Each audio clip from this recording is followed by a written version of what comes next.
À l'entrée ouest, une imposante sentinelle se dresse sur la Seine. Le Louvre. Alors la forteresse du Louvre, donc, qui marque la limite occidentale de la ville de Paris, donc, à la fin du XIIe siècle, lorsque la construction est entreprise, elle vise avant tout à défendre la ville contre une attaque venant de l'ouest, c'est-à-dire venant de la Normandie, qui à l'époque est aux mains du roi d'Angleterre, Richard Cœur de Lion. La vocation du château fort du Louvre est avant tout militaire et stratégique. Avec ses deux portes, dont la principale s'ouvre sur la Seine, encadrée par d'imposantes tours jumelles, le Louvre semble imprenable.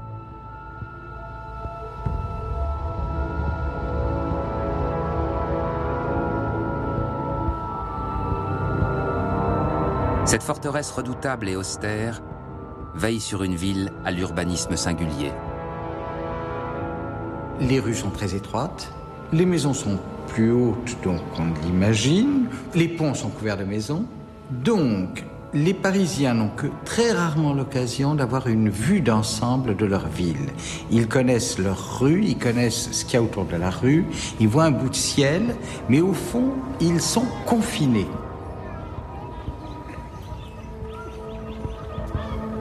En 1163, dans l'île de la Cité, un nouveau chantier va définitivement élever le regard des Parisiens vers le ciel.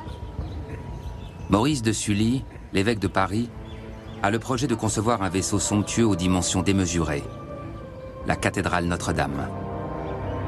Elle est bâtie sur les ruines d'une ancienne basilique carolingienne. L'église romane sert de lieu de culte pendant une partie des travaux. C'est la plus grande église de Paris, ça l'est toujours, et c'est un chantier qui a beaucoup marqué les contemporains. On a des témoignages de chroniqueurs qui disent que lorsque Notre-Dame sera terminée, eh bien, ce sera le plus grand édifice qu'on aura jamais élevé au nord des Alpes depuis la fin de l'Empire romain. Sa construction s'étendra sur près de 2 siècles sous les regards ébahis des Parisiens. Jour et nuit, compagnons et maîtres d'œuvre se relaient sur le chantier pour offrir à la Vierge Marie le plus grand édifice jamais construit. Chaque époque offre à Notre-Dame ses plus belles œuvres. On assiste à la naissance et à la perfection de l'art gothique.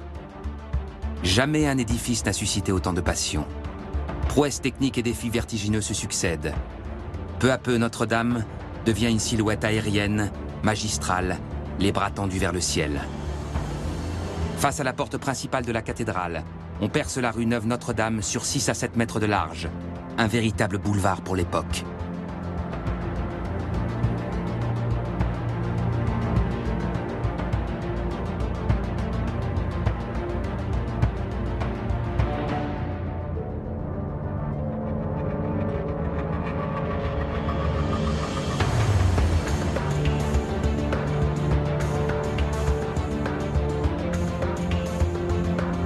Sur le parvis, il ne reste plus que les marques au sol de la rue, des maisons et des églises originelles.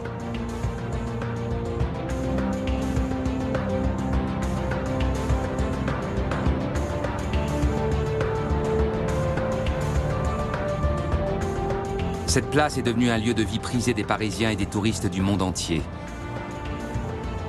Sur le tympan de la nouvelle cathédrale, le roi et l'évêque sont représentés agenouillés devant le Christ, qui veille sur la ville. Le politique et le religieux défendent ensemble les valeurs de la chrétienté.